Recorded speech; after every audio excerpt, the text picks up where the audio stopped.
Les saludo con mucho gusto al inicio de esta unidad 10 de nuestro curso de Teoría General del Estado. Soy el doctor Eduardo Andrade Sánchez, catedrático de esta materia con definitividad desde hace 45 años que la imparto y procuro siempre estar al día, tanto que la tercera edición de mi libro de Teoría General del Estado, publicada por Oxford University Press, ya se actualizó prácticamente hasta los fenómenos surgidos de la pandemia de 2020. Esta parte del curso, la 10ª unidad, justamente trata de los temas referidos a la evolución que ha tenido el Estado en las últimas décadas, particularmente en los últimos años, y se inicia con este primer apartado, el 10.1 de nuestra unidad, referido a un planteamiento general del problema relacionado con las crisis en las estructuras y la organización del Estado. Para referirnos a un planteamiento tan amplio, habría que retroceder hasta la época de finales de la Guerra Fría, del siglo XX, que fue determinante en los procesos de cambio de las estructuras estatales, y el punto central, el punto de quiebre que podríamos identificar es justamente la caída del muro de Berlín, con lo cual se inicia el desmantelamiento del Estado socialista, el modelo socialista de Estado, que se prolongó a lo largo de muchos años en el siglo XX y que dio lugar a ese fenómeno denominado Guerra Fría, en el cual el equilibrio del poder nuclear entre los Estados Unidos y la URSS, la Unión de Repúblicas Socialistas Soviéticas, así denominada entonces, marcó toda una etapa del siglo anterior. ¿Cómo se inician los cambios que veremos con mayor detalle durante la unidad? Yo diría que a partir del surgimiento de la corriente neoliberal económica, del neoliberalismo, impulsado desde la escuela de Chicago por Milton Friedman, y habría que decir desde aquí que muchos de los pensadores que influyen en la organización del Estado provienen del ámbito de la economía, porque cambió el modelo de Estado a partir de las concepciones neoliberales, de un estado de bienestar, que ya seguramente han visto durante el curso, al estado neoliberal, a la adopción de los elementos provenientes del liberalismo clásico, pero que se replantearon a finales de los años 70 del siglo pasado, con el liderazgo de Ronald Reagan en los Estados Unidos, de Margaret Thatcher en el Reino Unido, y eso tuvo una gran influencia en las crisis posteriores que veremos del Estado. También tenemos que revisar de manera breve, pero sí tener claro cómo el modelo de Estado del socialismo real, que se le llamó en su tiempo, se fracturó y dejó al mundo en una condición que algunos autores pensaron que sería definitiva, de un predominio absoluto del modelo del constitucionalismo liberal de las democracias occidentales, que imperaría junto con un gran desarrollo económico propiciado por el libre cambio en todo el mundo, la supresión de fronteras, la globalización, la transnacionalización económica, la ubicación de las factorías en distintas partes del mundo, unificando todo eso a través de procesos económicos integrados, y que ello conduciría, era la teoría predominante a principios del siglo XXI, como lo planteó en un célebre libro sobre el fin de la historia, Francis Fukuyama, y sin embargo no ha sido efectivamente así, porque la desigualdad se ha acentuado en el mundo entero, y esto ha llevado a que se tengan que revisar, como lo dice nuestro temario, las estructuras del Estado y las crisis que ha sufrido. En este planteamiento general tenemos que recordar que si bien nuestras lecciones clásicas nos dicen que los elementos del Estado son el pueblo, el territorio, el gobierno, el poder central político sobre este territorio y esta población, el Estado es mucho más complejo, o sea, estos son sus elementos fundamentales para identificarlo, pero el Estado implica una interrelación muy intensa de un conjunto de estructuras que son precisamente las que se han afectado y han cambiado y han sido objeto de estas crisis en los últimos años. Yo lo planteo en mi texto de Teoría General del Estado como un elemento teórico fundamental para el conocimiento del Estado, el entender las diversas estructuras que existen en él. La fundamental, a mi juicio, la económica, la organización económica de un Estado determina gran parte de la vida de lo que ocurre en él, yo diría que la mayor parte de esa vida, y la orientación ideológica, que son los valores, las creencias, los principios que comparte una población y por supuesto la élite que gobierna, también constituyen una estructura perfectamente identificable. Tenemos entonces la organización económica, la orientación ideológica, la situación sociopolítica. Yo incluyo tanto la parte social, las estructuras de una sociedad, la manera como se configura la vida colectiva en una sociedad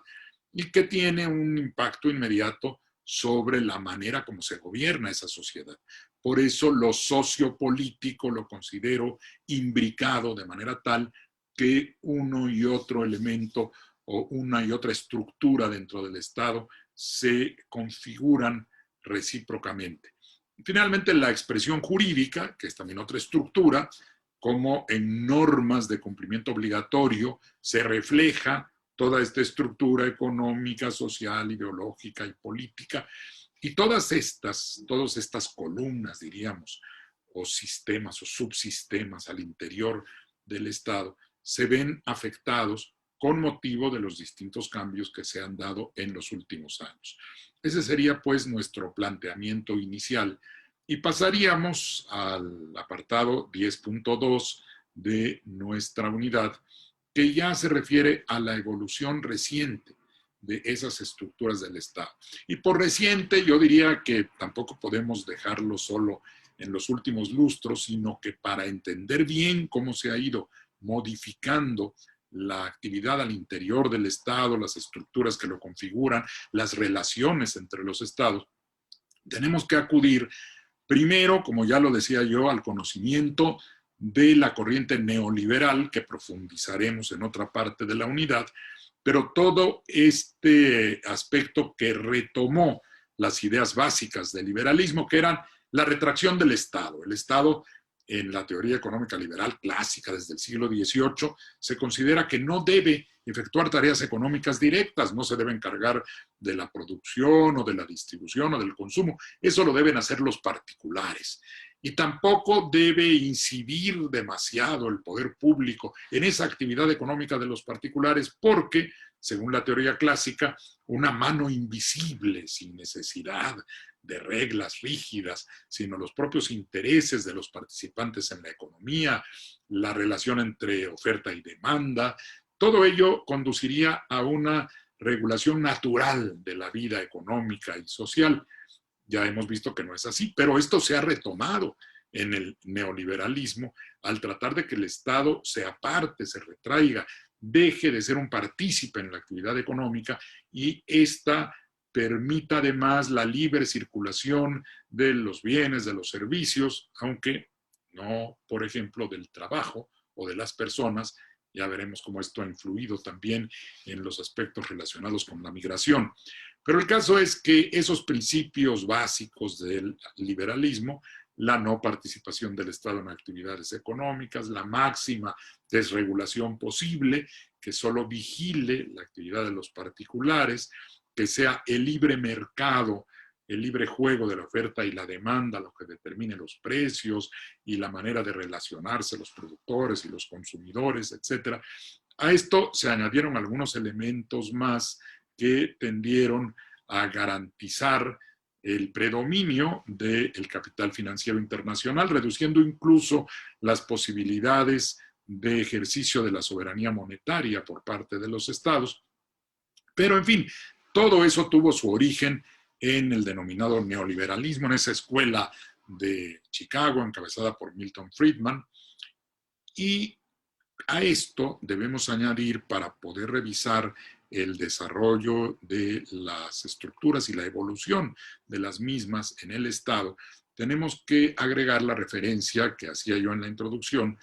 a la caída, la llamada caída del muro de Berlín, que fue el momento emblemático en que se rompió la hegemonía soviética sobre buena parte de Europa Oriental y empezó el deterioro y la caída del modelo socialista de Estado. Esa evolución es interesante que la revisemos de manera muy breve. Yo la trato quizá con mucha mayor amplitud en mi texto, pero ¿cómo fue que un modelo que parecía sólido, que era una gran potencia, las dos grandes potencias que se enfrentaban eran los Estados Unidos y la Unión Soviética, y cómo esa potencia, ese Estado que parecía tan fuerte, tan sólido, tan poderoso, dueño de armas nucleares, se vino abajo, cómo sus estructuras se deterioraron, cómo los elementos económicos, sociales, políticos, ideológicos fueron sufriendo una modificación que, dado que incidió sobre uno de los modelos de Estado que predominaban en el siglo XX, tuvo que ver, por supuesto, con la evolución de la estructura estatal en todo el planeta. ¿Cuáles fueron los principales elementos que dieron lugar a esta modificación y a la desaparición prácticamente absoluta? Veremos que algo queda del modelo de Estado socialista, pero ¿cuáles fueron los principales motivos de cambio para poder observar esta evolución de las estructuras? A mi juicio, el primero de ellos, que tuvo que ver con la organización económica, fue precisamente la debilidad de las estructuras económicas, lo que llevó a lo que denomino el mundo unipolar globalizado. Fue precisamente esa modificación en la correlación de fuerzas que existió a lo largo de muchas décadas del siglo XX y que del mundo bipolar, que estaba dividido entre el socialismo y el capitalismo, se habría de pasar a esta unipolaridad, al mundo unipolar con predominio del capitalismo y, teóricamente, de las estructuras políticas de la democracia occidental. ¿Cómo fue entonces este impacto en el modelo socialista, que a su vez tuvo repercusión en la evolución que se dio en los años subsecuentes? La caída del muro de Berlín ocurre en 1989, en octubre de 1989, y de ahí viene el resquebrajamiento de todo el modelo socialista, que para principios de la década de los 90 del siglo pasado observa la desaparición de la URSS como tal, su resquebrajamiento, cómo se divide en distintas repúblicas que la integraban. Queda la Federación Rusa, que es como lo conocemos ahora, como un Estado que abandona también el modelo del socialismo. El primer factor que dio lugar a este cambio, a mi juicio, fue la debilidad de la organización económica del socialismo. El socialismo se debilitó notoriamente por la excesiva centralización, procesos de planeación muy complejos, la pérdida de iniciativa, que evidentemente quedaba sujeta a todas las restricciones y directrices del Partido Comunista de la Unión Soviética, y ello le fue haciendo perder capacidad productiva. En muchos casos dependía, por ejemplo, de la importación de cereales. Desde los Estados Unidos se importaban cereales a la Unión Soviética, y todo ello fue debilitando el proceso económico, y sin un proceso económico fuerte, sin una capacidad de producción, sin un consumo suficiente de parte de la población, sin una distribución adecuada de la riqueza, acaba deteriorándose la esencia, la estructura, la columna que sostiene a un Estado, y eso se vio muy claramente en el proceso de la caída soviética. Además, relacionado con la economía y con las necesidades de un aparato militar muy extendido y basado en el uso, o el posible o eventual uso de armas nucleares, el costo de ese aparato también significaba un impacto económico que iba minando las posibilidades de viabilidad de ese Estado. Por otro lado, el éxito de las políticas económicas, que habría que reconocer que las políticas económicas originales del neoliberalismo sí activaron notoriamente a las economías de los países capitalistas, produjeron después un efecto secundario muy grave relacionado con la falta de capilaridad social, con la excesiva concentración de la riqueza, con la división en clases más acentuada, pero eso vino posteriormente en la evolución que habremos de revisar. El caso es que al momento de finales del siglo XX teníamos que, por lo menos durante la década de los 80, partes de los 90, el éxito económico de los países capitalistas era evidente y se notaba más la diferencia sobre la Unión Soviética, que además resentía un notable retraso tecnológico. Se fueron desarrollando tecnologías más elaboradas, particularmente en materia de informática, por ejemplo, a lo largo de los años 90, y se fue quedando atrás el modelo socialista. Hubo además una grave también distorsión social en cuanto a la diferencia de clases. En el modelo socialista se suponía que se suprimirían las clases, teóricamente, no las clases de las escuelas, las clases sociales, por supuesto, y que llegaría un punto en el que el proletariado como clase asumiera el control total del Estado y eventualmente hasta la desaparición del Estado. Como vemos, las dos teorías, tanto la comunista como la liberal, acaban pretendiendo disminuir al máximo al Estado y en el caso del comunismo hasta destruirlo, eliminarlo. Pero lo que ocurrió fue que la burocracia estatal, que no era propietaria jurídicamente de los medios de producción, pero que los controlaba,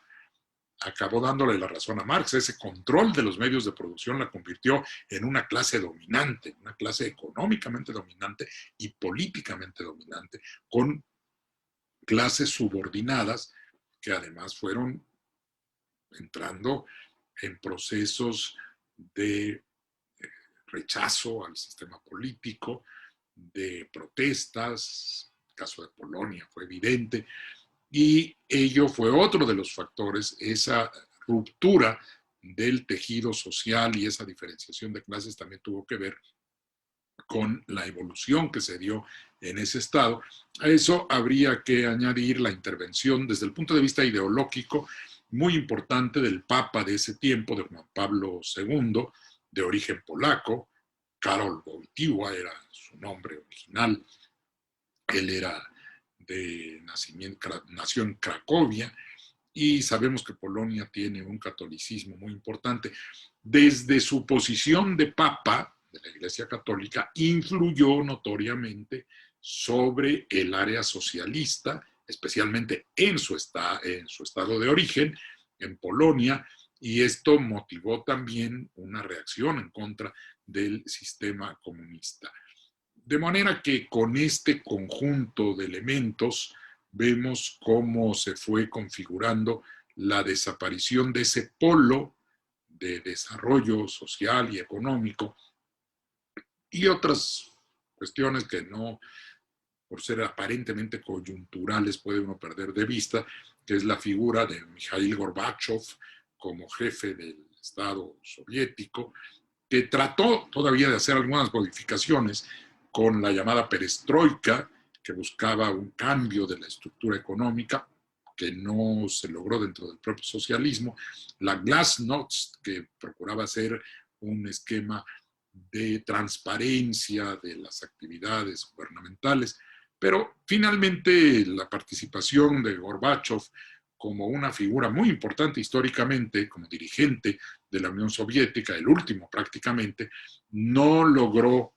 realizar los cambios que dieran lugar a una modificación que le diera viabilidad a ese modelo estatal y terminó cayendo. Al caer, lo que se produjo entonces fue la expansión del modelo neoliberal en todo el mundo, la adopción fundamentalmente de las nociones derivadas de esa corriente ideológica de tipo económico a la que ya hemos aludido, encabezada en su momento por Milton Friedman, premio Nobel de Economía, o Nobel, como ahora se suele decir, en 1976, y el predominio de las potencias occidentales que se integraron primero en el grupo de los 7, que venía a ser una especie de comité ejecutivo de la globalización, y los estados en todo el mundo prácticamente adoptan esta ideología y ello va encaminado a una función de dirección de grandes núcleos de poder del capital, sobre todo del capital financiero, y de instituciones como el Fondo Monetario Internacional, el Banco Mundial. Ya desde el siglo XX se habían vivido crisis económicas de la llamada deuda que contraían los estados subdesarrollados a partir de una sobreabundancia de dólares que se dio en la década de los años 70 del siglo pasado. Esta circunstancia fue condicionando a los estados menos desarrollados, a las economías dependientes, condicionándolos, incluso así le denominaba el Fondo Monetario Internacional, el principio de condicionalidad, es decir, aceptación de condiciones que permitieran a los estados contar con recursos, por supuesto los estados subordinados, los que habían formado parte del llamado tercer mundo, que necesitaban contar con capital que provenía de estas grandes corporaciones económicas que dominaban ya el mundo occidental y que iban condicionando, insisto, subordinando a los distintos estados para que las reglas que dieron lugar a la evolución a la que nos referimos en este apartado se uniformaran en una buena medida sobre los principios que en algún momento quedaron plasmados en el llamado Consenso de Washington, que fue promovido precisamente por el Fondo Monetario Internacional, el Banco Mundial, con sus sedes justamente en la capital de los Estados Unidos, y que imponían una serie de condiciones basadas primero en la apertura comercial, en la apertura de las fronteras, en el reconocimiento del libre comercio como la mejor fórmula para el beneficio de los consumidores y del desarrollo económico general.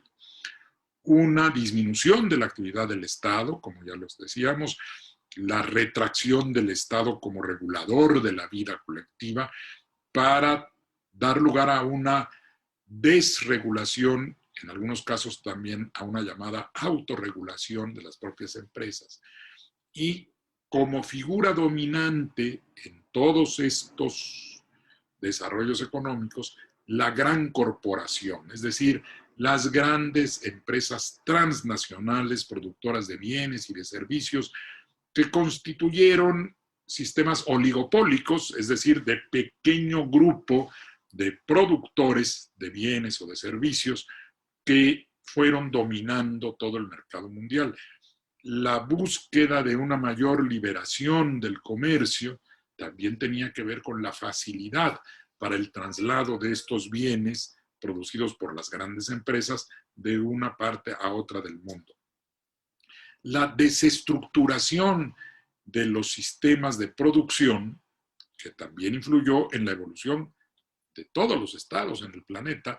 al momento en que las grandes empresas podían diversificar su producción, repartirla en distintas partes del mundo, aprovechar la mano de obra más barata de estados que se veían en la necesidad de atraer una inversión productiva, atraer capital hacia su territorio y que ofrecían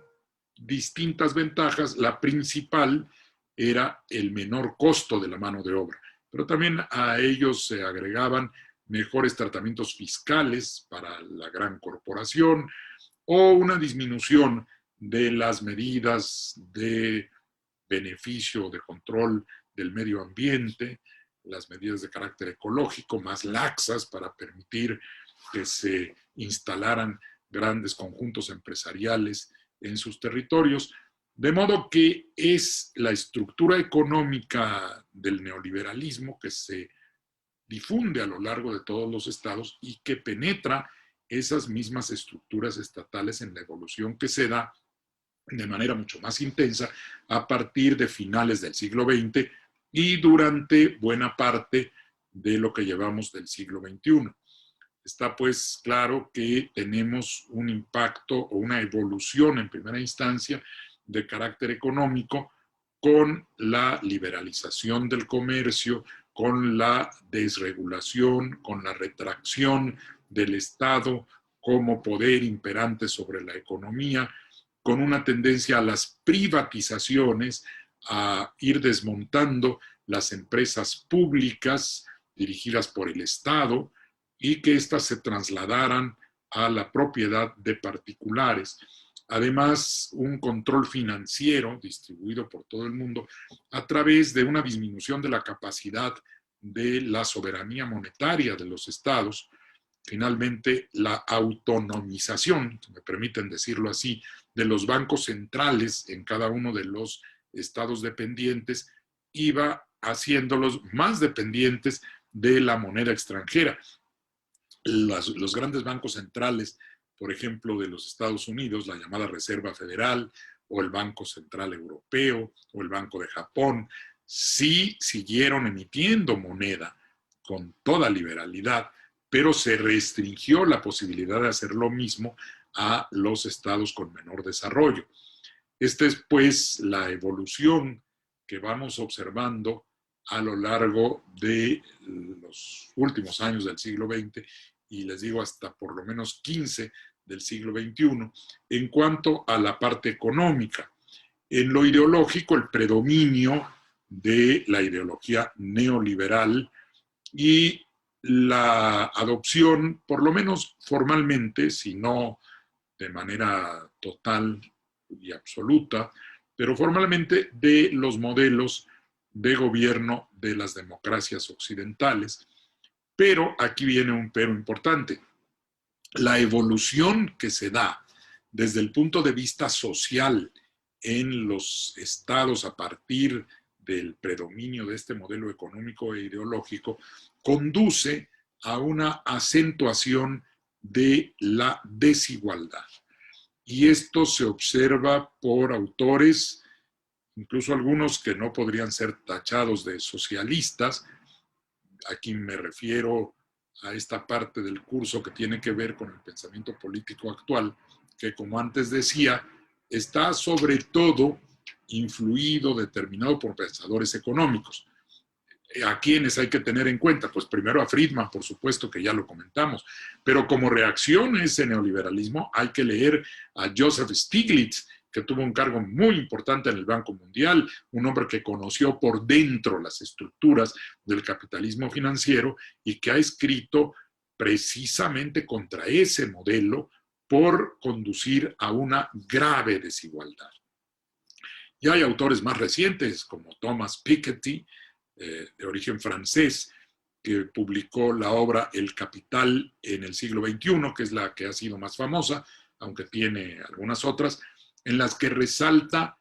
justamente este tema de la desigualdad, de cómo se ha ido incrementando la concentración de la riqueza y del capital cada vez en menos manos, y esto ocurre en todas partes, en los estados más desarrollados económicamente, en las grandes potencias, pero también en los estados, y quizá con mayor intensidad, en los estados de menor desarrollo económico. En esa evolución social vemos que ha impactado, uno, la desigualdad de las clases sociales, la concentración de la riqueza, y el otro fenómeno ha sido la migración, que analizaremos en algún otro momento en detalle, pero que ha conducido precisamente por la agudización de la desigualdad y en otros casos por la violencia, que también está vinculada a los procesos de pérdida de capacidad económica y a la desesperación de buena parte de una población que se lanza prácticamente a una búsqueda violenta de un mejor nivel de vida. Pero cuando esa búsqueda se da en función de un desplazamiento a otros estados, lo que se observa es una modificación de las estructuras sociales, particularmente este fenómeno se ha dado en Europa, también en Estados Unidos, con el ingreso de personas que vienen de otras áreas del mundo. En el caso estadounidense, pues la migración mexicana es la más conspicua, la más visible, pero también están las migraciones de muchos otros países de Centroamérica o de Sudamérica. Y en Europa se dio la migración que venía de las antiguas colonias, las colonias francesas en África, en áreas de religión musulmana que se han trasladado, por ejemplo, a Francia, y en distintos estados europeos se ha dado también esta modificación de la correlación étnica, cultural, ideológica y religiosa, que ha modificado esas estructuras sociales y que ha tenido un impacto también en el Estado y en el surgimiento de fuerzas contrarias a esa migración y partidarias o impulsoras de la xenofobia. Esta evolución en su sentido político de los últimos años ha marcado también una grave distorsión de la actividad partidista. Los partidos han perdido fuerza, han perdido credibilidad,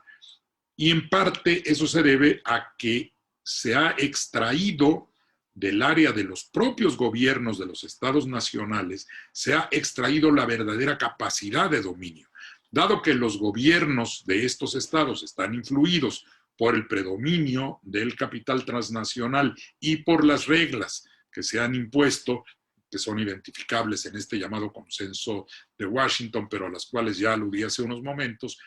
ese tipo de presión sobre los estados subordinados va generando como fenómeno que los gobiernos que llegan al poder no pueden realmente poner en práctica políticas que beneficien a la mayoría de la población, sino que están condicionados por esas políticas que tienden a la concentración del capital en pocas manos. Y eso decepciona a la gente. Se ha visto en la evolución de las estructuras políticas de los estados a lo largo de las últimas décadas, cómo el electorado varía de votar por partidos de derecha. En Francia fue evidente, en algún momento venían de un gobierno de izquierda, de François Mitterrand, luego entraron presidentes de derecha, Sarkozy, por ejemplo, luego perdió las elecciones Sarkozy, pusieron a otro de izquierda, a Hollande, pero el caso es que las políticas económicas acababan siendo las mismas. Llegaron al extremo de que se formó un nuevo partido con Macron, que llegó a la presidencia impulsado por esta nueva formación política, En Marcha se llamó, y con un gran entusiasmo del electorado francés, que al poco tiempo vio que las políticas que se aplicaban eran las mismas y surgieron protestas muy considerables, algunas violentas, por este movimiento de los chalecos amarillos, como se llamó. Y todo ello lo menciono porque nos viene a demostrar cómo la evolución en materia política también ha marcado esa pérdida de credibilidad de los partidos, pérdida de la capacidad real de control por parte de los gobiernos, un descontrol del electorado que pasa de votar primero a la derecha, luego a la izquierda, luego regresa a la derecha.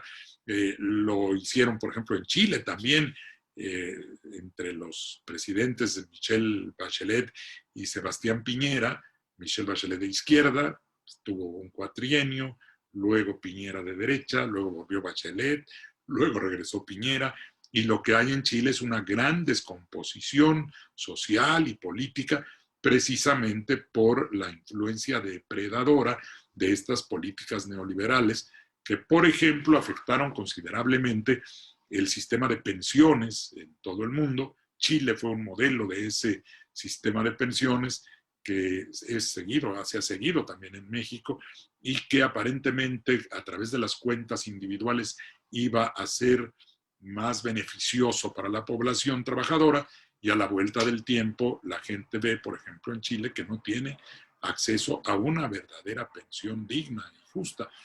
Este es, a grandes rasgos, el proceso evolutivo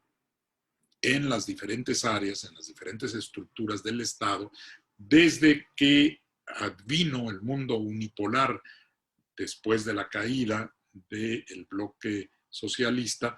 y la aplicación del esquema neoliberal a lo largo de varias décadas que ha traído esta crisis en las distintas estructuras estatales que analizaremos ya con mayor detalle en las siguientes partes de nuestra unidad 10. Nos corresponde ahora adentrarnos en el punto 10.3 de nuestra unidad, que se refiere al impacto de la globalización en la soberanía estatal. Empecemos por la globalización. ¿Qué es este fenómeno cuyo nombre prácticamente no existía? Hay autores, Giddens, por ejemplo, Giddens dice que en los años 80 del siglo pasado apenas se empezaba a incorporar este término en el mundo académico y que ahora prácticamente está en todas partes, aunque ya veremos que está apareciendo una tendencia a la desglobalización, pero esto más adelante. Por el momento, ¿cómo define la Real Academia Española en su diccionario a la globalización? Dice así: tendencia de los mercados y de las empresas a extenderse, alcanzando una dimensión mundial que sobrepasa las fronteras nacionales. Es una buena definición, nos dice el carácter económico de este fenómeno, cómo las empresas tienden a extenderse a escala mundial. En otra definición podemos encontrar, por ejemplo, cómo Borja la define diciendo que es la internacionalización e interdependencia de las economías nacionales en el marco de un planeta que tiende a ser una sola unidad económica y un solo gran mercado financiero, monetario, bursátil y comercial que funciona las 24 horas del día. Es más amplia esta definición y además nos deja claro que ese mercado al que se alude en la globalización no incluye los aspectos laborales. Eso no está dentro de la lista que nos da este autor acerca de la globalización. Hay muchísimas definiciones, no nos detendremos más, solo como una introducción quería yo tocar estos aspectos. Ahora, ¿cuáles son las características principales de este fenómeno de la globalización? Uno de los autores que la aborda, a mi juicio, con mayor claridad es David Held. Y aquí apunto que estos autores que estamos mencionando forman parte del pensamiento político, podemos decirlo así, aunque básicamente se trata de autores que hablan de economía. Pero es que la economía es la esencia de la globalización y en consecuencia el impacto que tiene sobre el Estado Nacional es primero que nada de naturaleza económica, aunque con un efecto político sustancial. Pero ¿cuáles son estas características que Held atribuye a la globalización? Una primera es lo que se denomina la integración. La integración implica cómo las actividades económicas se integran a una escala global, a una escala planetaria. Se puede trabajar en distintos lugares del mundo interactuando en el mismo momento y no solo como ya existía fenómeno anterior de que una parte de un artículo, por ejemplo, podía producirse en algún lugar e ir a otra, cosa que sigue ocurriendo, pero ahora además se puede realizar la preparación de ese trabajo de manera simultánea, como lo estamos haciendo ahora, al grabar, por ejemplo, en estas épocas, a través de Zoom, reuniones que se efectúan simultáneamente, en fin, en cátedras virtuales. Entonces, es la integración, esto que ha logrado más participación, interactuación, intercambio de conocimientos, no solo de productos, incluso de procesos que pueden complementarse uno con otro. La extensión es otra característica y esta tiene que ver con el alcance de los procedimientos económicos. Las empresas pueden ubicarse prácticamente en todo el mundo, diversificar su producción, aprovechar donde hay mejor mano de obra, pero la extensión implica una gran capacidad para ocupar espacios en el globo terráqueo, con todas las implicaciones que esto tiene en cuanto a los procesos productivos. La simultaneidad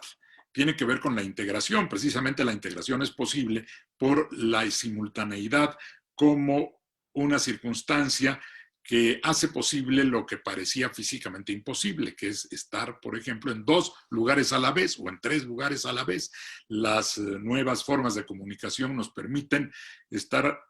distintas personas en diferentes partes del mundo, físicamente ubicadas en un lugar, pero interactuando con otras en otro sitio. Esto ha cambiado radicalmente la globalización, que de hecho existe desde mucho tiempo atrás. Yo diría que con los grandes descubrimientos geográficos, con la vuelta al mundo que le da Magallanes, bueno, concluida por Sebastián Elcano después de la muerte de Magallanes, resulta que ya todo el mundo se convirtió en una unidad. El comercio podía efectuarse de prácticamente cualquier costa hacia otra parte del mundo,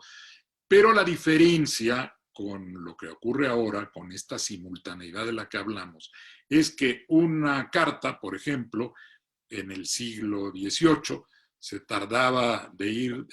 mandada desde Londres, por ejemplo, hasta la India, tardaba entre 5 y 8 meses.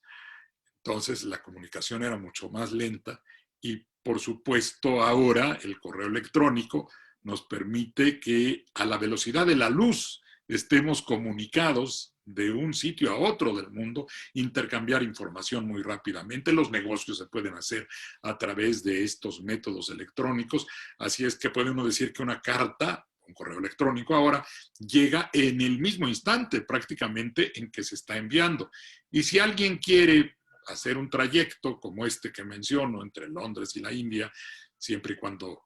los vuelos estén regularizados, no como en la época de la pandemia, entonces en horas se puede cruzar prácticamente la mitad del mundo, a diferencia de lo que ocurría antes. Esto ha dado lugar pues a que la globalización se estime básicamente como algo que ocurre, como una tendencia, dice la Real Academia,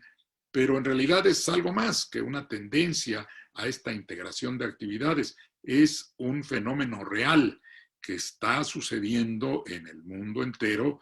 prácticamente desde finales del siglo pasado y que permite que las actividades económicas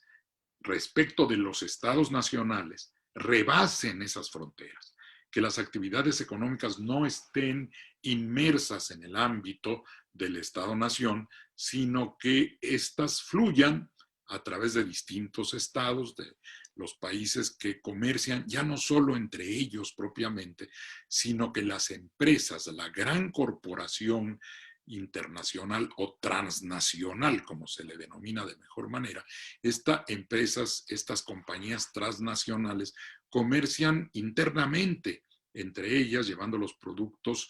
parcialmente producidos de un lado a otro, pero todos ellos integrados en un conjunto a través de la conducción de estas corporaciones. Esto, por supuesto, ha golpeado, ha mermado la soberanía de los estados, porque la gran empresa, la corporación transnacional, adquiere un enorme peso en la vida económica, también social y política, pero en primera instancia económica, del mundo y se mueve por encima de las fronteras de los estados nacionales. De manera que estos quedan muchas veces condicionados por la actividad de dichas empresas que se mueven en función de una competencia que se da entre los estados para tratar de atraer a esas unidades económicas que implican, sí, una apertura de puestos de trabajo, una inversión de capital, la producción de artículos, la edificación de fábricas, pero lo que parece que en una primera instancia implica una ventaja para el Estado Nacional y su población, en realidad está fuertemente influido por la capacidad brutal de estas empresas para condicionar las decisiones del Estado. Por eso se dice que la globalización ha impactado en las estructuras estatales. Y lo que observamos, por ejemplo, que sucede con mucha frecuencia, es que estas empresas buscan una gran cantidad de ventajas ofrecidas a través del propio Estado Nacional. Una son las fiscales, que se les cobre menor impuesto o que tengan una etapa durante la cual no paguen estas contribuciones. En otras ocasiones piden que se les dote de terrenos. Esto lo hemos visto en nuestro país. Los propios estados federados en México compiten entre sí para que algunos le ofrezcan un terreno prácticamente regalado a una empresa automotriz, y si eso le ofrece mejores condiciones a dicha compañía, se va a instalar ahí donde le ofrecen esto. Por supuesto, una ventaja que buscan las empresas es la mano de obra barata, el pagar menos por un trabajo que si lo realizaran en sus estados de origen tendrían que erogar una mayor cantidad en sueldos y salarios. Y también buscan cierta flexibilidad en el control de las políticas ecológicas, es decir, que sea menos exigente el estado de que se trate en cuanto al cumplimiento de ciertas reglas de protección del ambiente. Esto ha tenido, pues, una reducción de la capacidad del Estado para imponer sus propias normas jurídicas.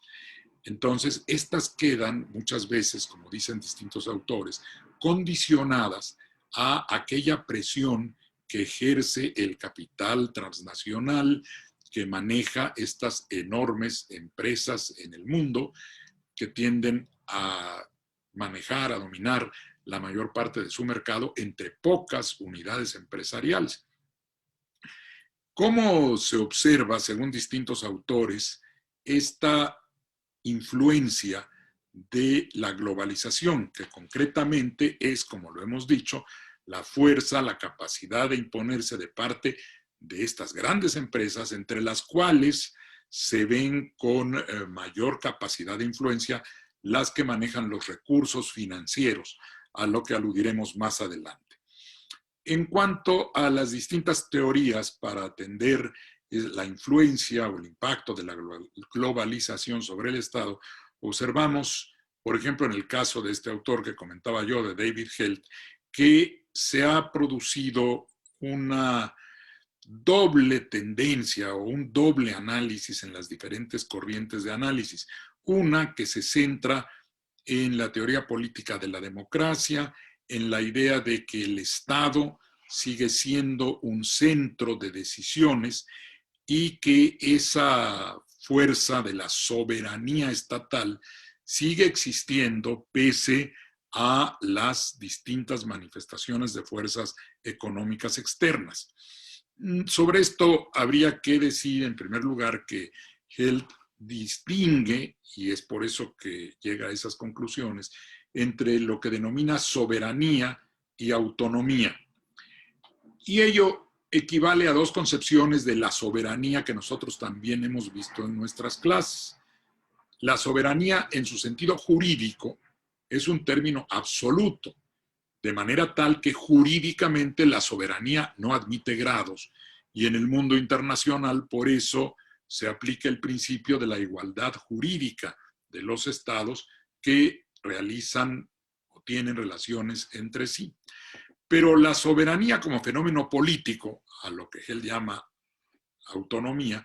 sí tiene grados, depende de la capacidad que tenga el Estado para imponer sus decisiones, tanto al interior como en relación con otros estados o con otros actores en el mundo económico y social, como son estas grandes corporaciones a las que hemos aludido. Desde un punto de vista más internacionalista, hay distintas corrientes, algunas que vienen desde la época de Grocio y de Kant, sobre el Estado como un sujeto de las relaciones internacionales que interactúa con otros y que ello conforma la realidad internacional. Pero lo cierto es que con motivo de la globalización es más aceptable la tendencia denominada transformacionalista,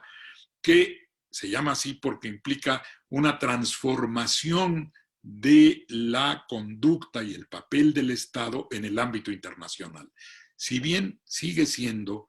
un sujeto de esas relaciones internacionales, hay por encima de dicha relación esta expresión globalizada de la actividad económica que rebasa las fronteras. Y no solo rebasa las fronteras, sino que tiende a imponer como un principio fundamental de desarrollo económico, de supuesto desarrollo económico, el libre comercio de la manera más absoluta. De manera que justamente lo que hace el Estado Nacional al aplicar los sistemas de libre comercio es reducir su posibilidad de gravar la entrada o salida de mercancías para que éstas fluyan libremente por todo el mundo. Aunque, como hemos visto, este flujo se da sobre todo al interior de las grandes empresas que manejan el sistema económico mundial. Por supuesto, existe también la corriente marxista que establece que el Estado es el comité ejecutivo de las decisiones del capital. En ese sentido, pues, sería el Estado el conductor o protector de aquellas funciones económicas que benefician al capital. Esta circunstancia ha generado desfasamientos de lo que tradicionalmente eran las relaciones internacionales. Los principales que podemos detectar es uno en relación con el propio derecho internacional, de manera que este ha ido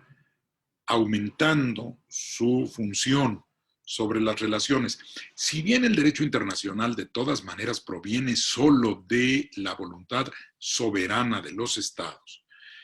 esta voluntad soberana jurídica está influida por las condiciones reales de la economía,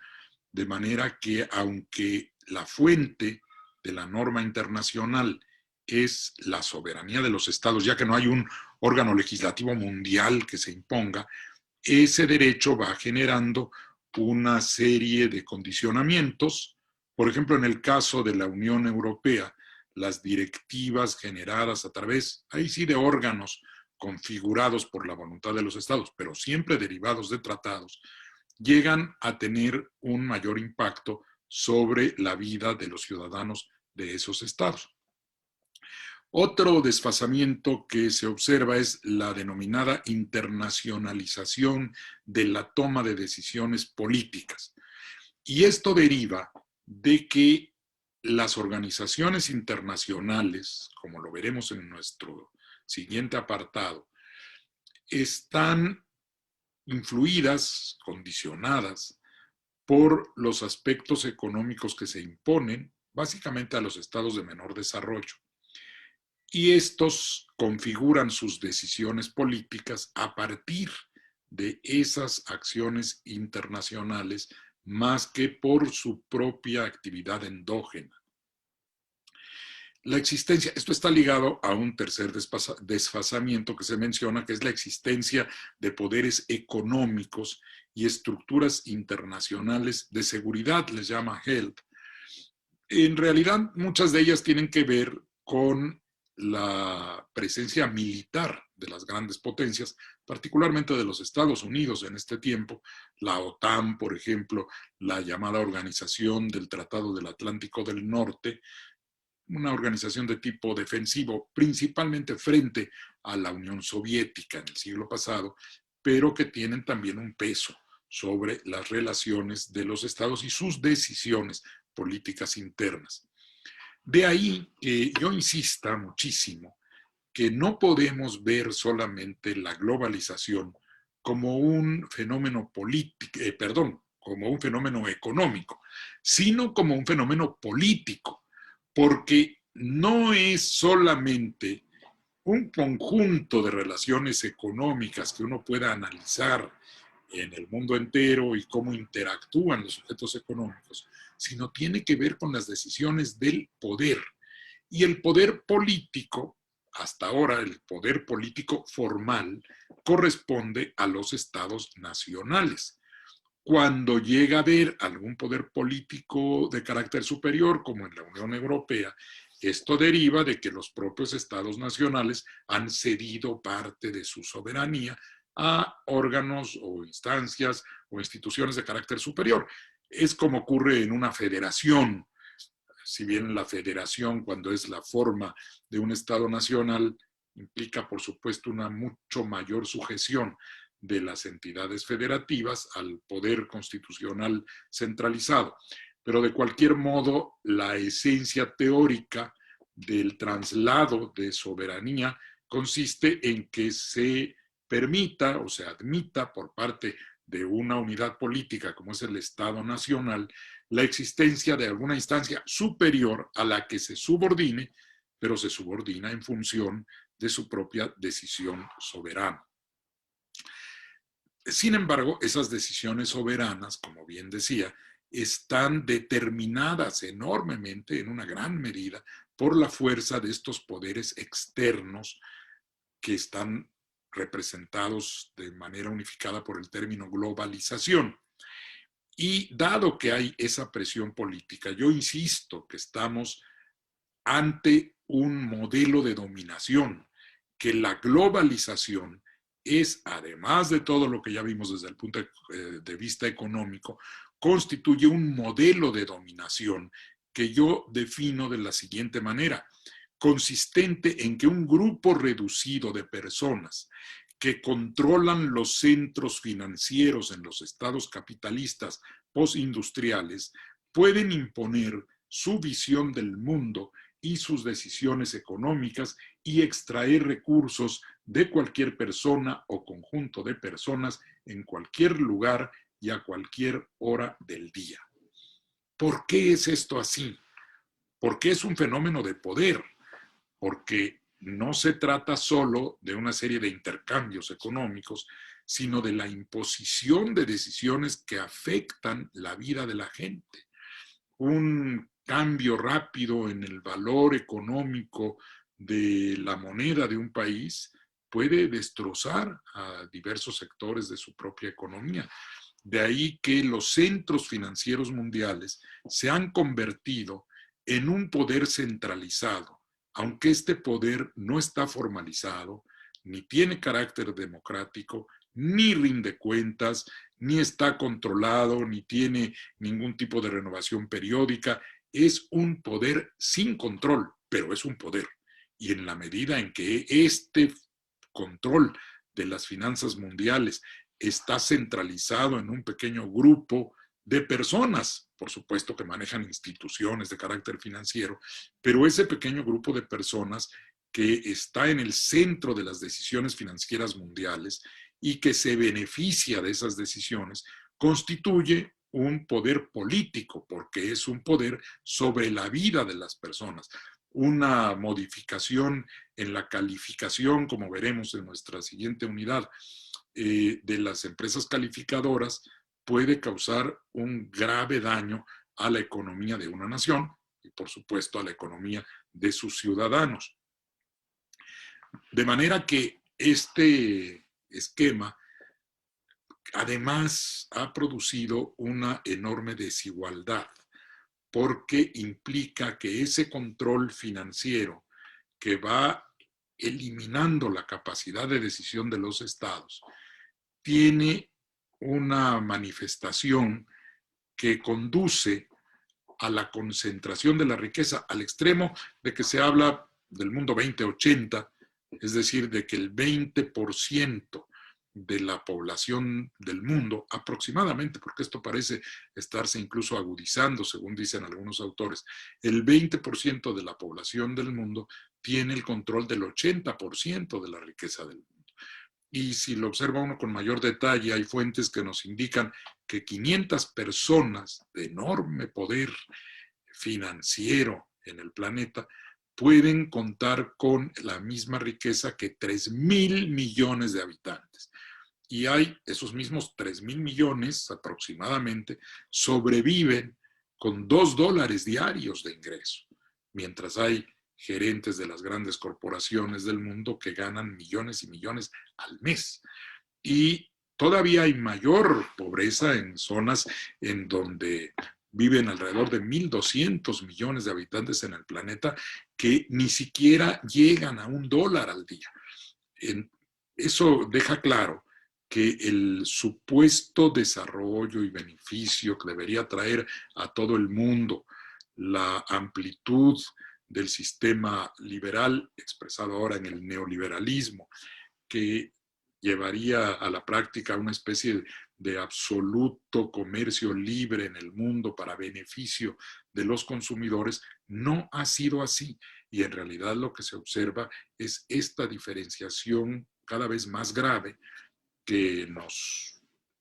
relatan algunos autores como Thomas Piketty, por ejemplo, un francés que ha escrito El Capital en el siglo XXI y que establece con datos históricos cómo se ha ido agudizando la desigual distribución de la riqueza en el mundo entero.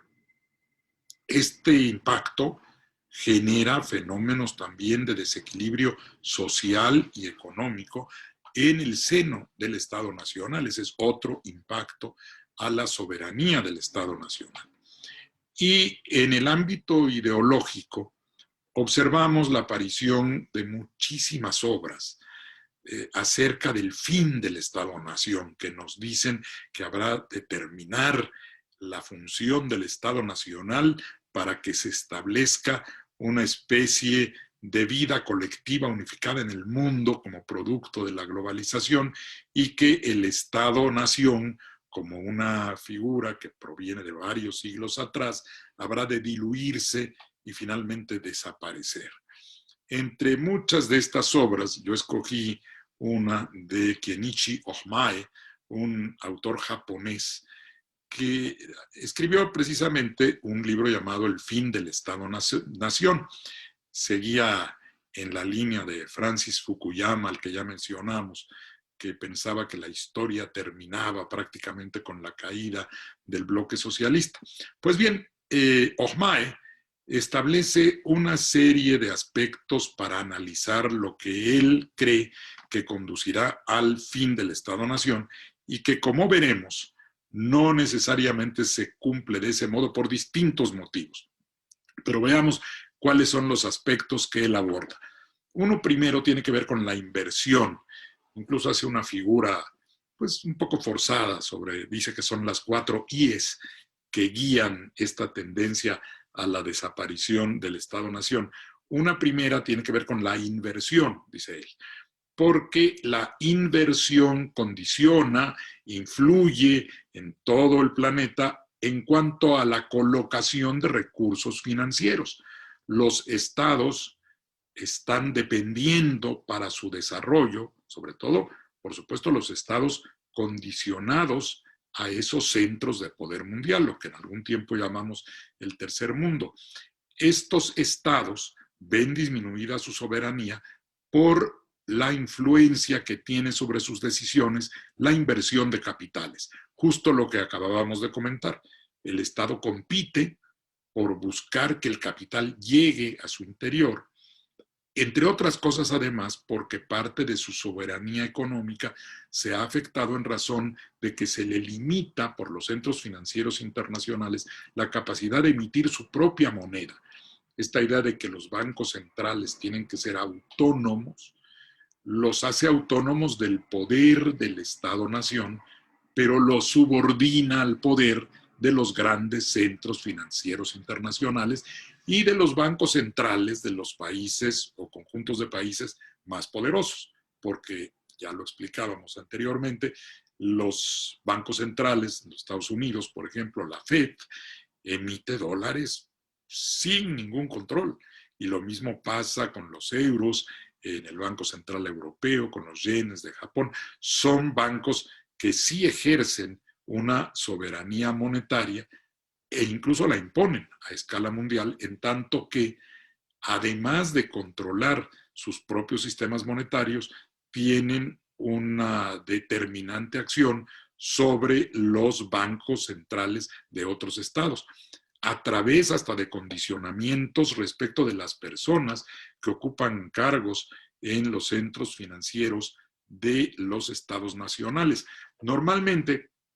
muchos de estos funcionarios se han adoctrinado, se han educado, pero sobre todo los han adoctrinado en las grandes universidades de los centros económicos del mundo, donde predomina el neoliberalismo, y ahí, además de que se les clava, se imbuye una determinada noción casi religiosa de los dogmas del neoliberalismo, como ya lo ha denunciado bien,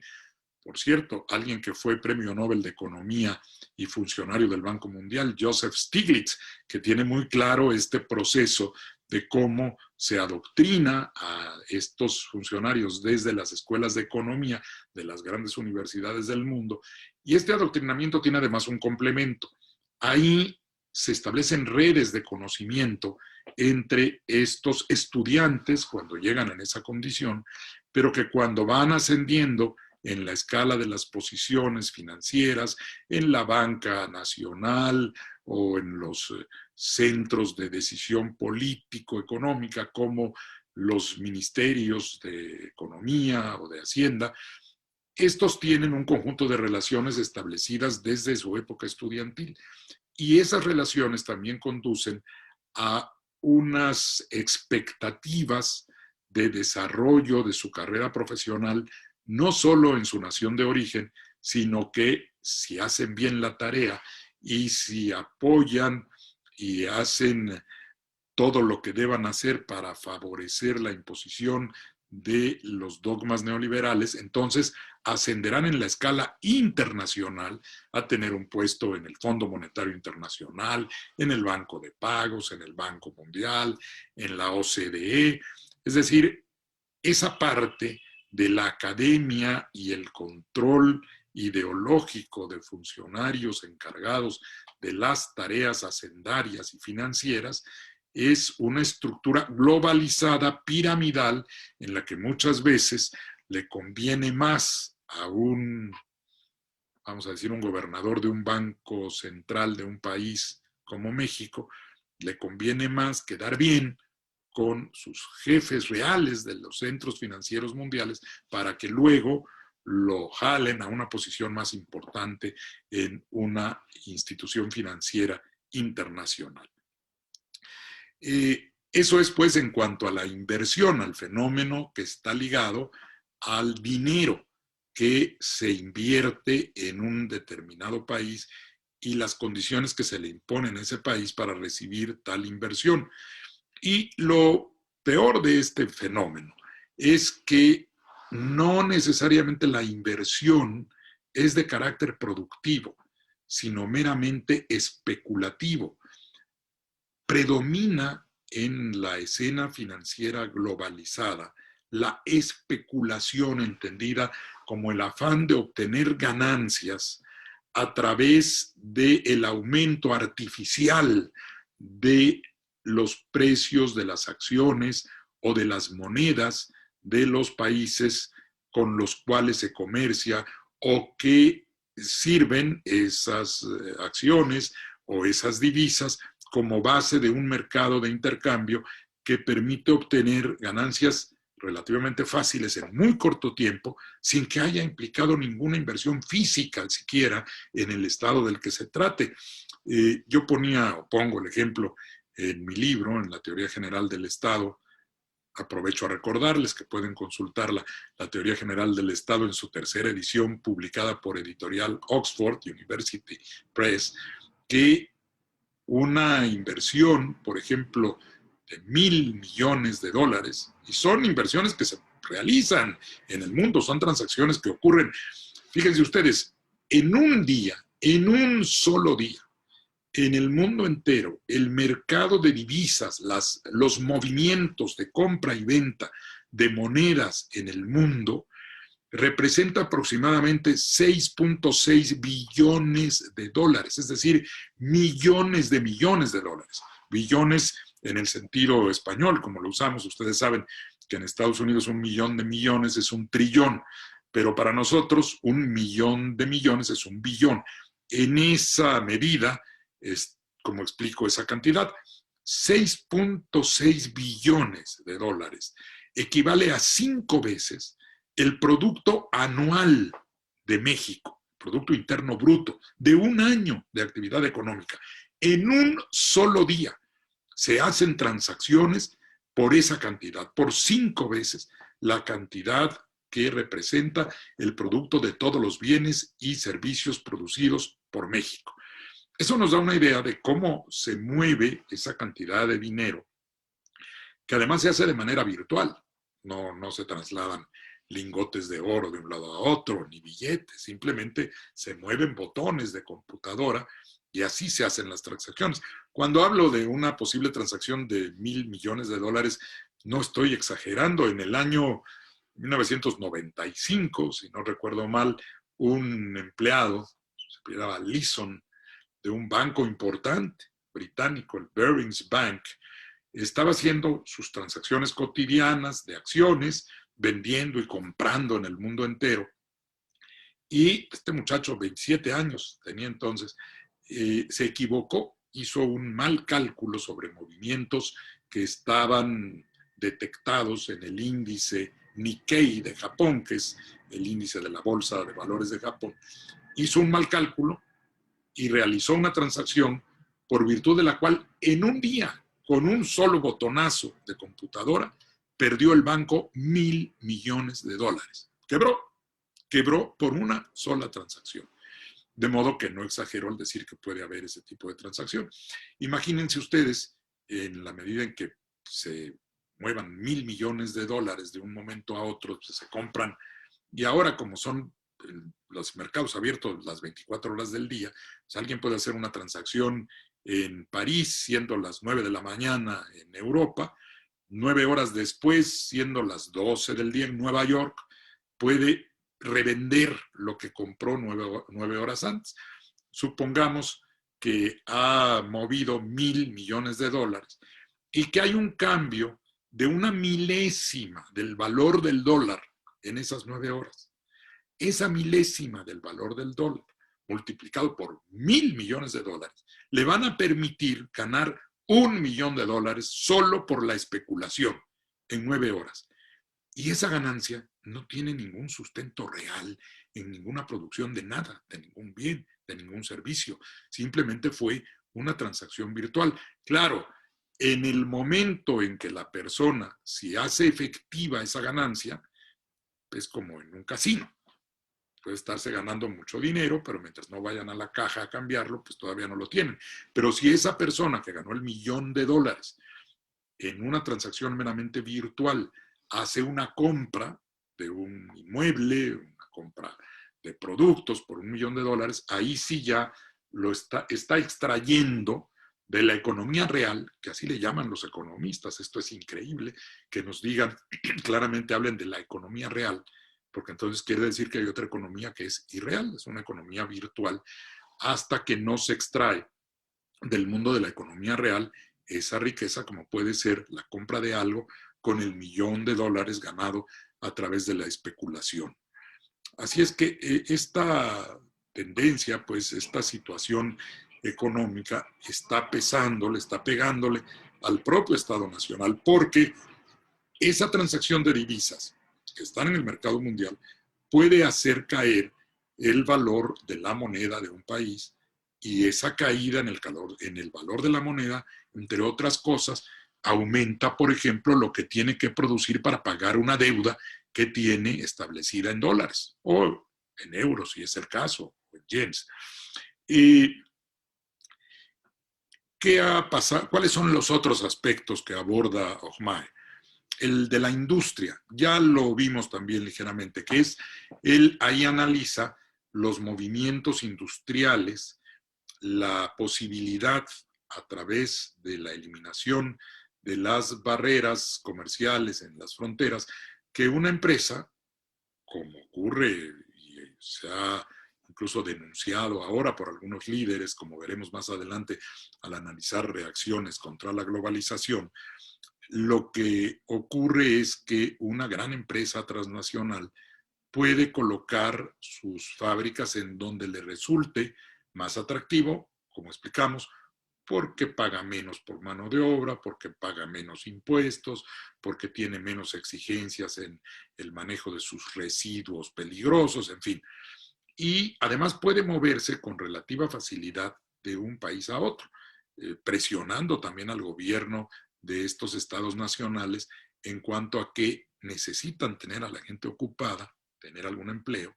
y si se le amenaza con desplazar la factoría del lugar en donde se encuentra y donde está dando trabajo a cierto número de personas, pues ese estado está condicionado, está influido, está presionado por el sistema industrial que abarca no solo las empresas de productos, sino las de servicios, todas las grandes empresas transnacionales en diferentes aspectos. Si ustedes lo observan, por ejemplo, en automóviles, pues las empresas Volkswagen, Nissan, tratan de colocar sus fábricas en donde puedan obtener una mayor ganancia por pagar una cantidad menor de salarios y luego sacar el producto, esos automóviles producidos en un país. Yo lo veo en el puerto de Veracruz frecuentemente, como hay filas y filas de vehículos que van a ser embarcados para venderse en otra parte. Y esa venta está realizada por filiales de la misma empresa que en todo el mundo está produciendo automóviles, y así hay la producción de una gran cantidad de productos de limpieza, por ejemplo, que se venden en el mundo entero. Naturalmente, en materia de informática, las empresas vendedoras de computadoras o de software, las que nos permiten, por ejemplo, hacer esta grabación y que quede ahí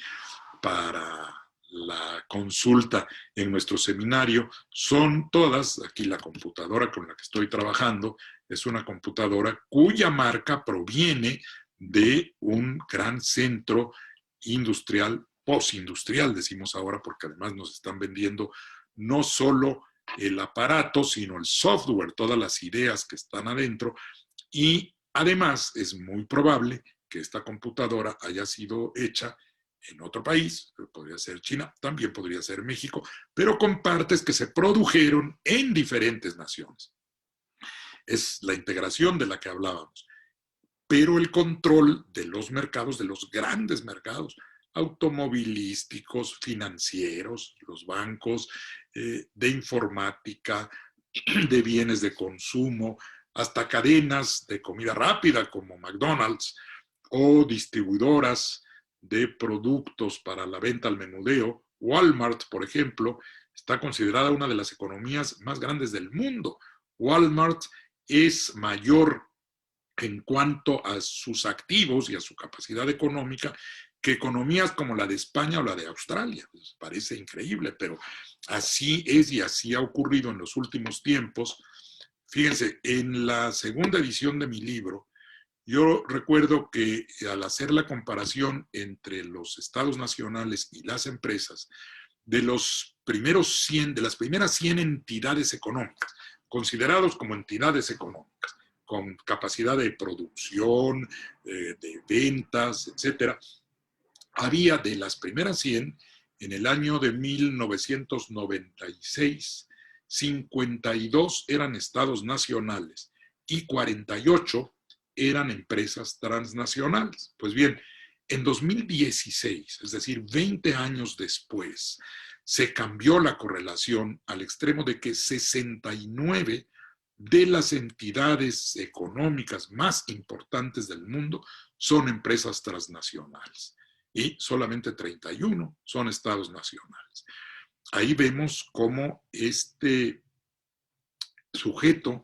de la economía mundial, del que nos habla Omae, por ejemplo, entendiendo la economía mundial como ese conjunto globalizado de realización de actividades económicas, el sujeto más importante es justamente la empresa transnacional, las grandes corporaciones de carácter transnacional que venden, bueno, también podría mencionar a las ventas de artículos electrodomésticos, ¿no? Hay distintas empresas que tienen ventas en este terreno, General Electric y muchas más, L&G, en fin, ¿no? Otras que seguro ustedes las conocen,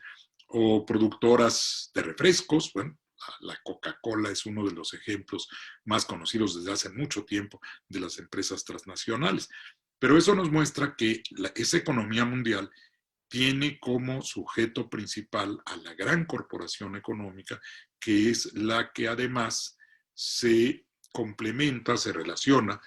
con las empresas financieras que disponen de fondos para invertirlos. Algunas partes sí son dedicadas a la inversión llamada extranjera directa para instalar una fábrica, para poner algún activo, pero muchas otras entran como lo que se llamaba hace algún tiempo capitales golondrinos,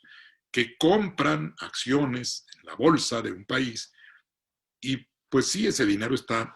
aparentemente dentro del país y está sirviendo de apoyo a empresas que se mueven dentro de ese país. Pero igual el dinero puede irse de un día para otro, a otro lado, y desfondar el valor de la moneda del país de que se trate, y por eso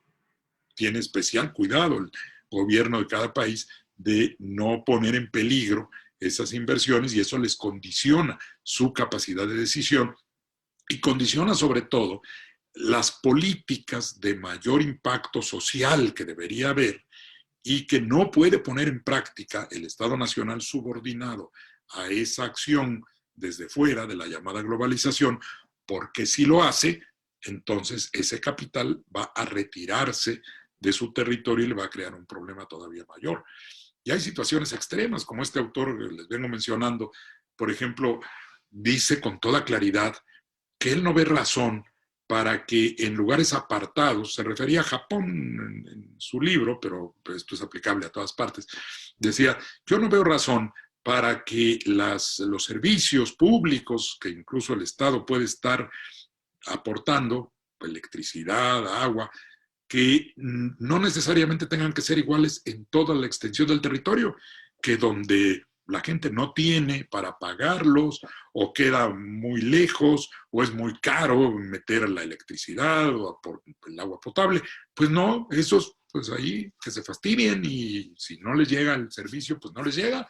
porque no tienen para pagarlo. Y lo mismo en la salud, pues se llega al extremo de decir, bueno, la salud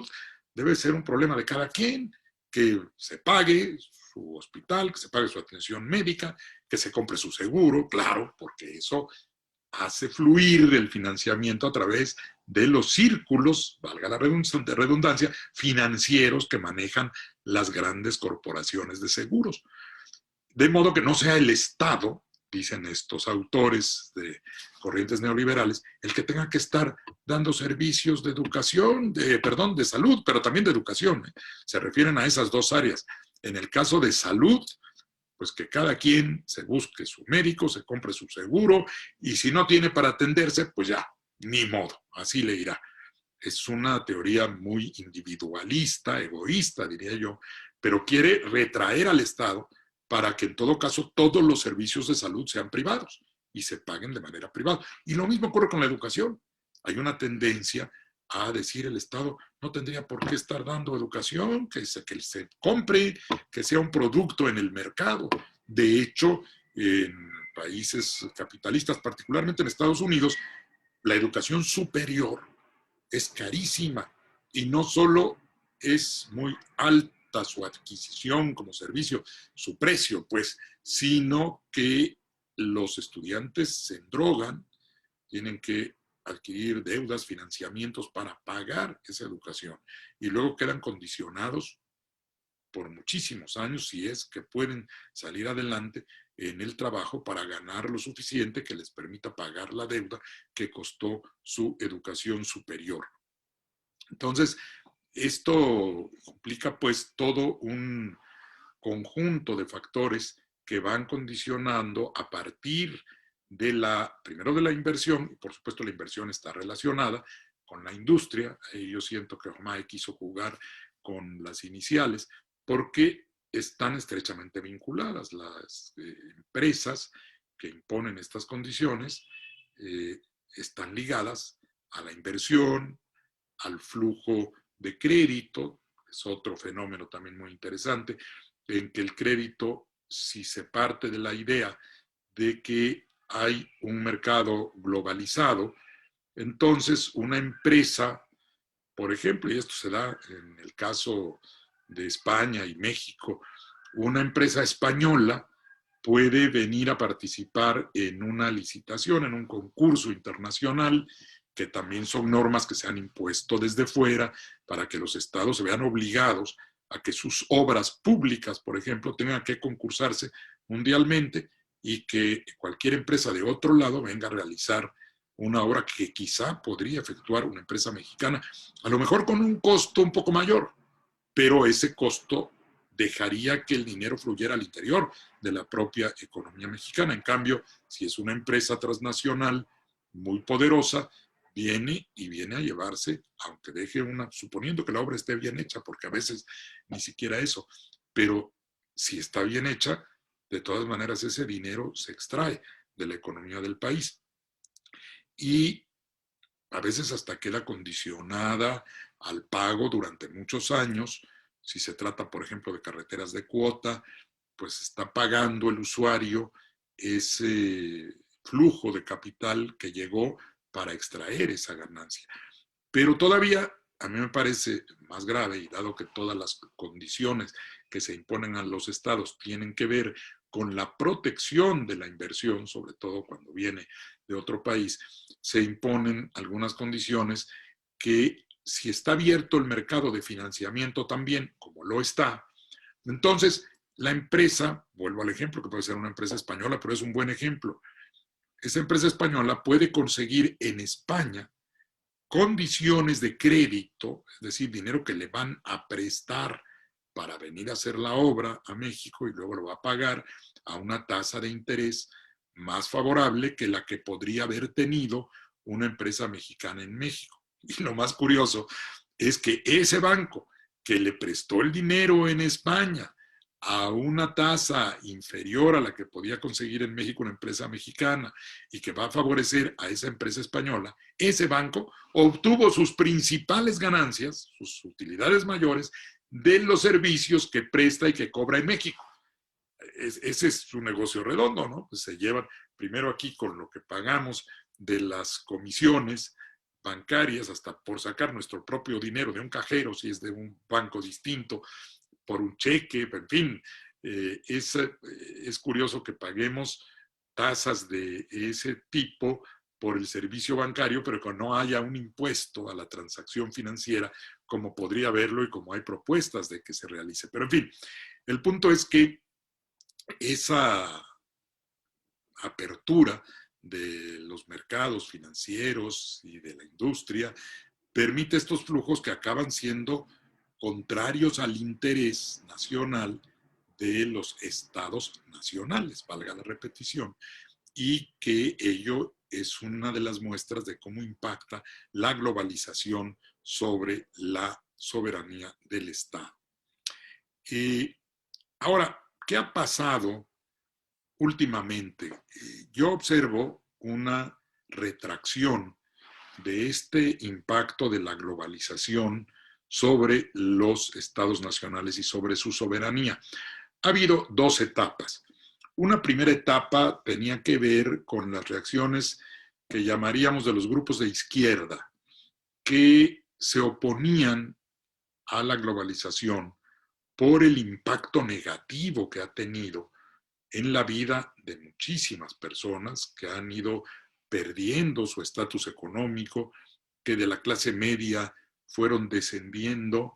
y que se concentró el capital debido a esto que hemos venido explicando en muy pocas manos. Entonces había manifestaciones, hubo una célebre en Seattle en el año de 1999, ya a finales del siglo pasado se daban, hubo otra en Génova, principios del milenio, donde había reuniones o de la Organización Mundial del Comercio o del Grupo de los 7 de los países industrializados de mayor tamaño y de mayor fuerza económica, sobre todo. Estas manifestaciones se iban alimentando con corrientes provenientes sobre todo del ala izquierda del pensamiento político económico.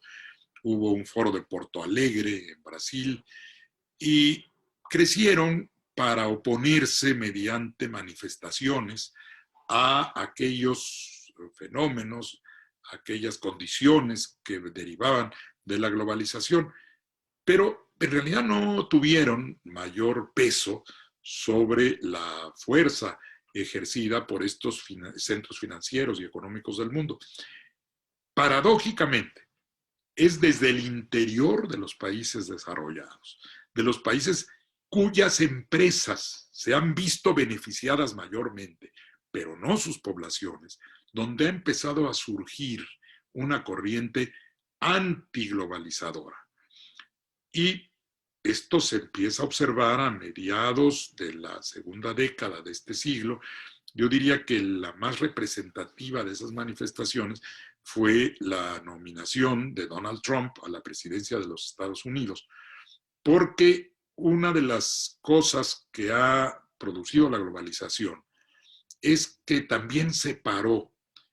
el interés de las grandes corporaciones del interés real del Estado Nacional, incluso del Estado Nacional del que proviene la gran corporación o en el que está asentada su sede y sus conductores, sus dirigentes, sus gerentes. Al extremo de que todavía a principios del siglo pasado se decía lo que es bueno para la General Motors es bueno para los Estados Unidos.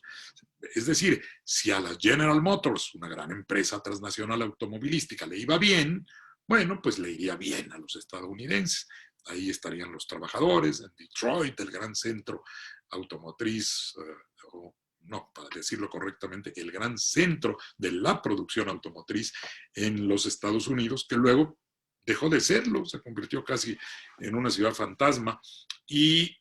ahora, a diferencia de esa expresión de hace tiempo, resulta que en algún momento Trump, palabras más, palabras menos, llegó a decir que no necesariamente lo que era bueno para la Ford era bueno para los Estados Unidos. ¿Por qué? Porque a la Ford o a la que sea, pues a cualquier empresa transnacional, le puede ir muy bien si coloca su factoría en otra nación, si abre los empleos en ese país, si no paga impuestos en los Estados Unidos, sino en otra parte, pues a esa empresa le puede ir muy bien,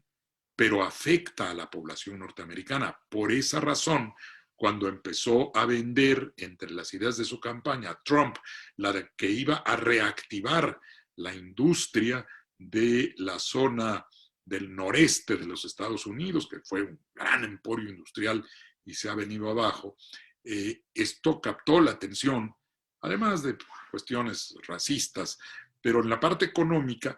a muchos trabajadores que han perdido el empleo, que dejaron de trabajar, que perdieron su expectativa de vida, que se vieron sometidos a las nuevas fórmulas neoliberales, pues sí les afectó todo este cambio que aún en los países ricos ha llevado a la disminución del nivel de vida y a la excesiva concentración del ingreso. Pasemos ahora rápidamente a nuestro punto 10.3, 10.4, corresponde a la transnacionalización de la economía,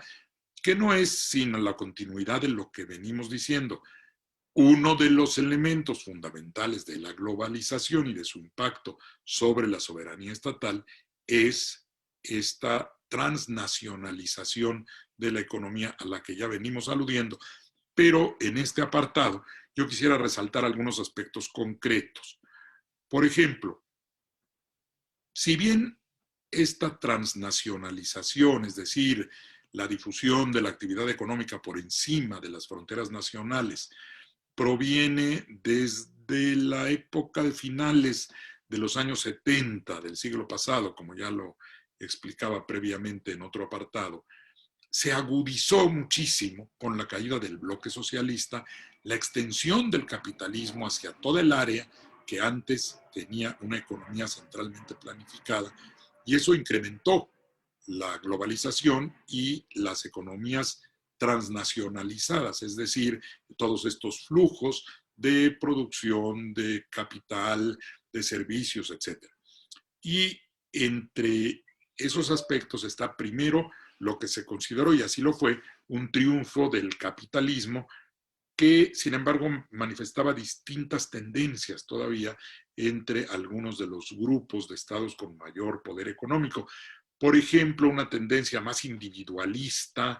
en la Gran Bretaña o en los Estados Unidos, a diferencia de formas más colectivas, por decirlo así, del manejo empresarial que se dan en Japón o en Alemania,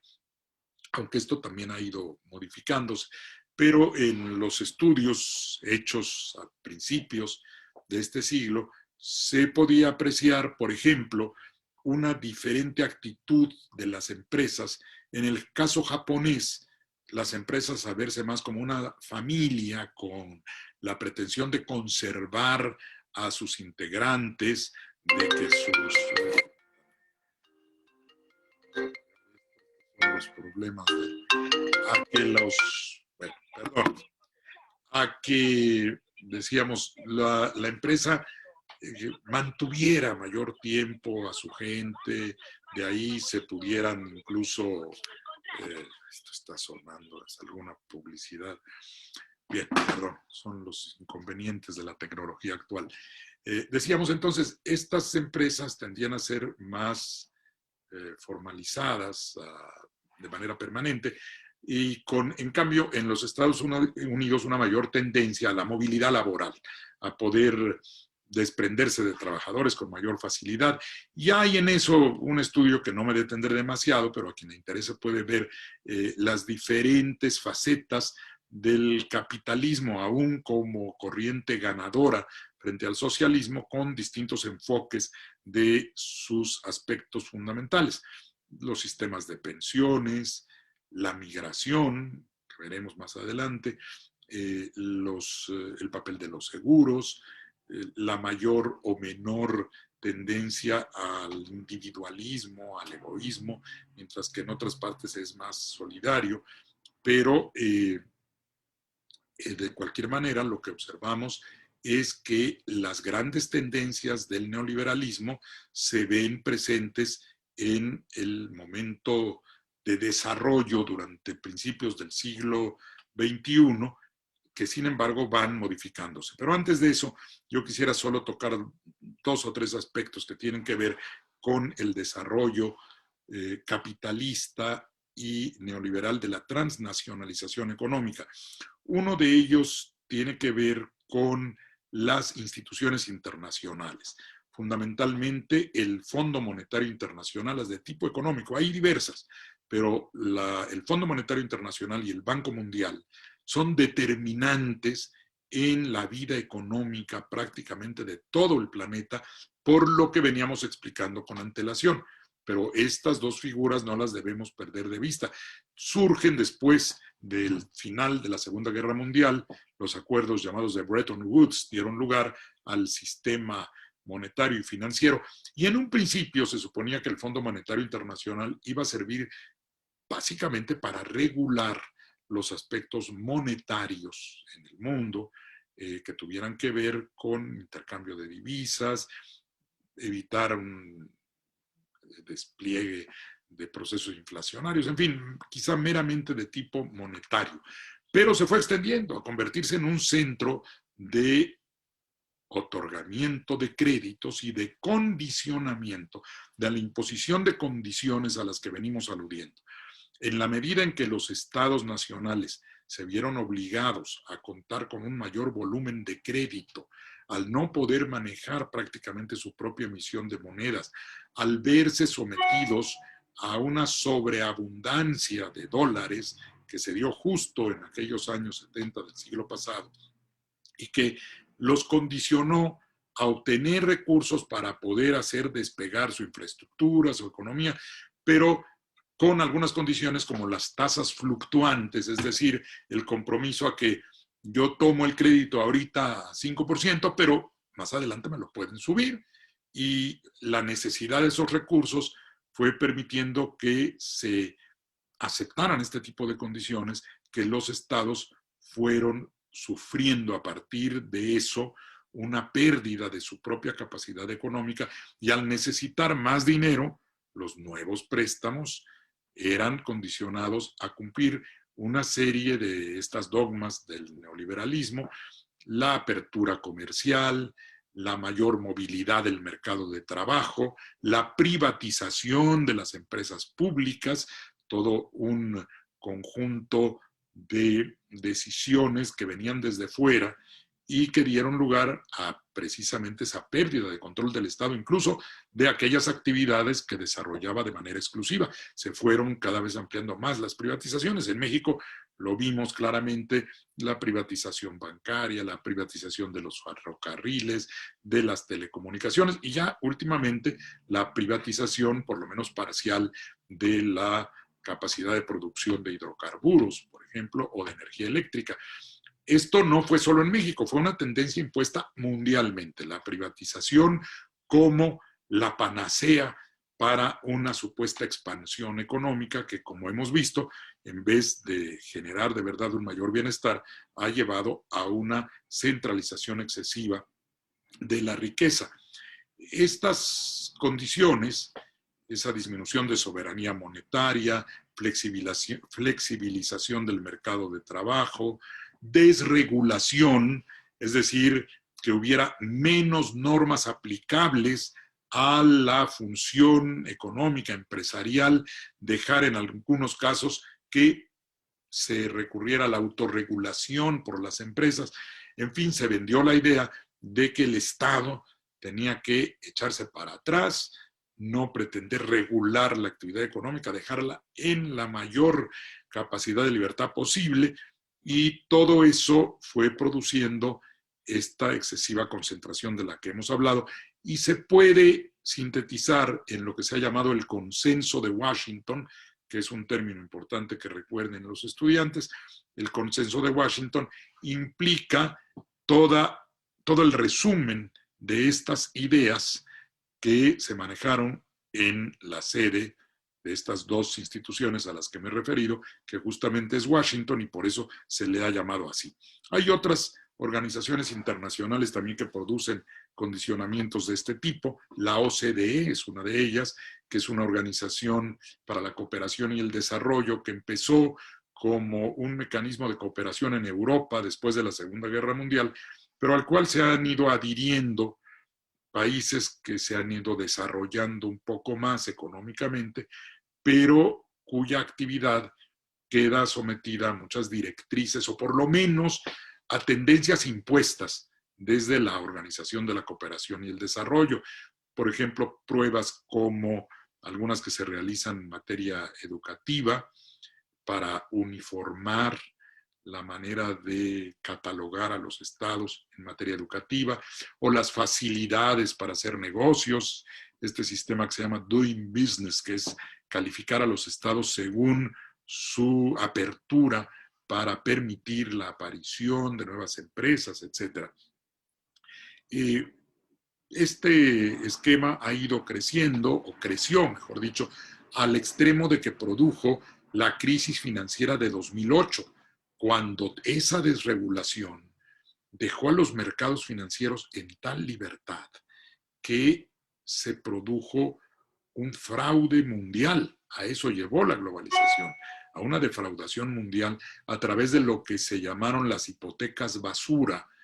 que consistían en que en principio, algo que era sano, por ejemplo, el otorgamiento de los créditos a personas para que compraran una casa, y esa casa está siendo la garantía del pago del crédito. Se decía, un préstamo hipotecario, pues es un préstamo muy seguro porque tiene la garantía del inmueble que se compró. Sí, es muy seguro, pero si después resulta que a diestra y siniestra se reparten los créditos sin ningún control,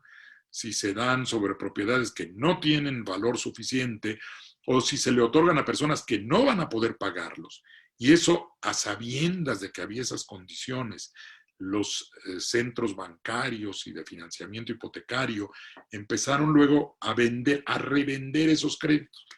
a meterlos en paquetes de derivados, les llamaban, y formaban un paquete de créditos que sabían de entrada que podían resultar impagables, y los vendían a alguien más que decía, bueno, pues yo voy a invertir en ese paquete porque sé que son créditos hipotecarios y que en determinado tiempo me van a ir dando rendimientos seguros. Pues no, evidentemente dejaron de dar rendimientos, se convirtieron en lo que se llamaban hipotecas basura, bonos basura, es decir, que no valían nada, y se había invertido en eso enormes cantidades de dinero, incluso centros de financiamiento de pensiones, que son muy grandes, por ejemplo en los Estados Unidos, que tienen ahorros de muchísimas personas y que invertían en estos bonos que no valían nada. Para colmo, hay otra de las instituciones que tienen que ver con la transnacionalización de la economía, son las empresas calificadoras. Estas empresas calificadoras que dominan también el mundo entero, que son Standard & Poor's, pues son solo tres muy grandes, Fitch y otra que en este momento recordaré para decírselas. Estas empresas califican las deudas de los países o de las empresas y dicen, aquí sí puedes invertir porque esta es una empresa sólida, o este país tiene bonos fuertes y puedes invertir en ellos. Pero esas mismas empresas, Moody's, la otra, esas empresas le daban muy buena calificación a los bonos que no valían nada, y ahora es parte de lo que se les reclama también. Es decir, ¿cómo es posible que hayan permitido que se invirtiera y se adjudicaran recursos a instrumentos financieros que carecían de valor y que llevaron a toda una quiebra de grandes empresas económicas, a la pérdida de empleos en el mundo, a la disminución del nivel de vida, y todo eso forma parte de la transnacionalización económica, que ha sido uno de los elementos que han influido de mayor manera en el Estado. A últimas fechas, como decíamos, también hay un intento, pues, de que el Estado recupere en estos procesos de desglobalización, de que recupere la regulación de este tipo de aspectos, pero sobre todo y a partir de la pandemia de 2020, a que vuelva a ejercer sus funciones de control sobre las fronteras. Ha sido impresionante cómo con motivo de la pandemia de 2020 el Estado cerró fronteras, se tomaron decisiones políticas contrarias a la idea general del neoliberalismo y la globalización, y hay ya en los propios centros de análisis económico unas tendencias registradas para desmitificar lo que se había establecido, se había enarbolado, se había casi sacralizado como aspectos que constituían un fenómeno irreversible de la globalización, y que ahora se ve que lo que se pensaba que era imparable e irreversible como un dogma, que la globalización tenía esas características, no se le podía detener, ya no tenía retorno. Ahora resulta que las nuevas tendencias económicas mundiales están propiciando esta sensación de que hay un proceso de desglobalización, y que es mentira además que la competencia iba a llevar a un mejor estadio de bienestar al mundo entero, porque lo que se ha observado, y es otra desmitificación, es que no existe una verdadera competencia, sino una tendencia a la oligopolización, es decir, a la formación de oligopolios, que son unas pocas empresas en el mundo las que prestan determinados servicios o producen determinados artículos, como ya lo mencionábamos con antelación. También se ha venido abajo la idea de que el espíritu empresarial iba a tener un gran predominio y expansión en el mundo, porque las estadísticas muestran que en vez de abrirse más empresas, se han estado cerrando empresas en el mundo capitalista, y esto deja constancia de que efectivamente el fenómeno de la globalización, que parecía indestructible, ahora va en retroceso, y que el Estado Nacional está buscando retomar algunos aspectos de gran importancia financiera, como puede ser la propia emisión de moneda, que se había considerado tabú. Es decir, es que los estados no deben, a través de sus bancos centrales, los estados subordinados, por supuesto, no deben producir billetes, no pueden generar moneda porque solo van a aumentar la inflación. Hay toda una corriente actualmente que es una teoría monetaria, la moderna teoría monetaria, surgida también de los centros de estudios de países desarrollados, que demuestran que no necesariamente se ha producido esa inflación, ni siquiera por la gran emisión de dólares o de euros, y que el financiamiento a partir de la propia emisión de moneda de los estados nacionales puede ser de utilidad para cubrir las necesidades del país de que se trate. Y han surgido todo un conjunto de nuevas corrientes de lo que se ha denominado neonacionalismo, que busca precisamente que los estados nacionales retomen estas funciones, y el neosocialismo, que busca el establecimiento, por ejemplo, del llamado mínimo vital, de cierta renta básica que permita a las personas sobrevivir frente a una economía que puede resultar tremendamente injusta e inequitativa. Y hay otras corrientes. En Alemania algunas ya se han puesto en práctica, como por ejemplo la cogestión de las empresas, es decir, que no solo sean los accionistas de una gran corporación los que determinen lo que esa empresa va a hacer, sino que en la junta directiva de la empresa estén igualmente representados. Hay distintas propuestas. En algunos casos se trata de que mitad sea una representación de trabajadores y otra mitad de los capitalistas. Y en Estados Unidos, Elizabeth Warren, por ejemplo, precandidata a la presidencia estadounidense, planteaba proporciones diferentes, 40-60, es decir, 40 trabajadores, 40% de trabajadores, 60% de la representación del capital, o bien otras propuestas que tienden a agravar la riqueza, es decir, a imponer cargas fiscales, contribuciones, a que no solo de lo que gana la persona, sino del patrimonio que tiene, si son millones de dólares, pagar determinada cantidad, una proporción,